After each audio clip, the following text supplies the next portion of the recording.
Bonjour et bienvenue dans cet épisode 11 de la saison 2 des vidéos 2 minutes pour parler de.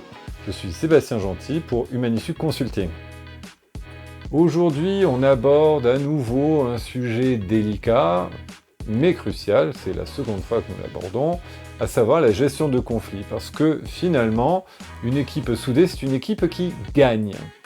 Alors, première étape, il est important d'identifier les sources de conflits. Ça peut être une mauvaise communication, des différences de personnalité ou des objectifs mal alignés. Connaître l'origine du problème est une clé pour le résoudre. Mais il faut s'efforcer à reconnaître et connaître l'origine de ce conflit. Nous allons aborder les stratégies de gestion, des stratégies spécifiques, à savoir 4 stratégies pour gérer les conflits efficacement. Première des choses, l'écoute active. Qu'est-ce que l'écoute active ? L'écoute active se manifeste par le contact visuel, le fait que vous regardiez les individus dans les yeux, mais également le fait que vous reformuliez, que vous manifestiez par votre communication non verbale, que vous écoutez. Et oui, ça c'est l'écoute active. Pour ceux qui me connaissent, je parle aussi de l'écoute proactive, où on va utiliser des outils de reformulation un peu plus complexes. Je vous invite d'ailleurs, pour développer ce sujet, à aller sur notre podcast où nous développons ce sujet en l'occurrence.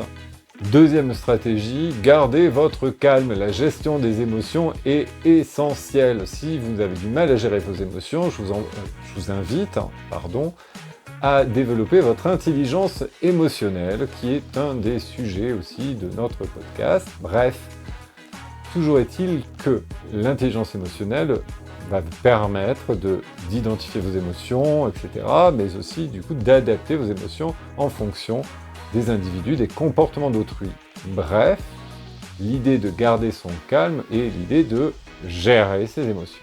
Troisième clé, il s'agit de chercher un terrain d'entente. Et oui, où est-ce qu'on peut s'entendre ? Quels sont les bénéfices à résoudre le conflit, et pour l'un et pour l'autre ? Quatrième clé, essayez de trouver un compromis. Si ce n'est essayé, soyez prêts à en faire en tout cas, et trouver une situation qui permet en tout cas de satisfaire chacune des parties.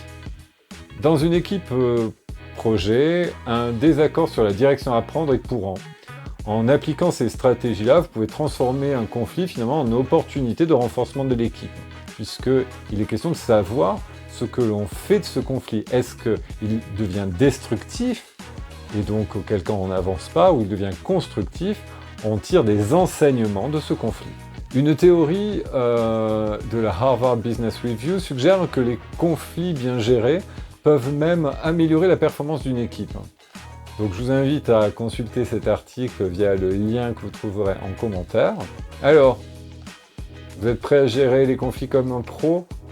Si vous voulez en savoir plus, n'hésitez pas à aller sur notre podcast dont le lien est en commentaire également. Et n'hésitez pas à vous abonner pour plus de conseils sur la gestion d'équipe. Partagez vos propres stratégies dans les commentaires, je serai ravi de vous lire. Et je vous dis à la semaine prochaine pour un nouvel épisode. Ciao !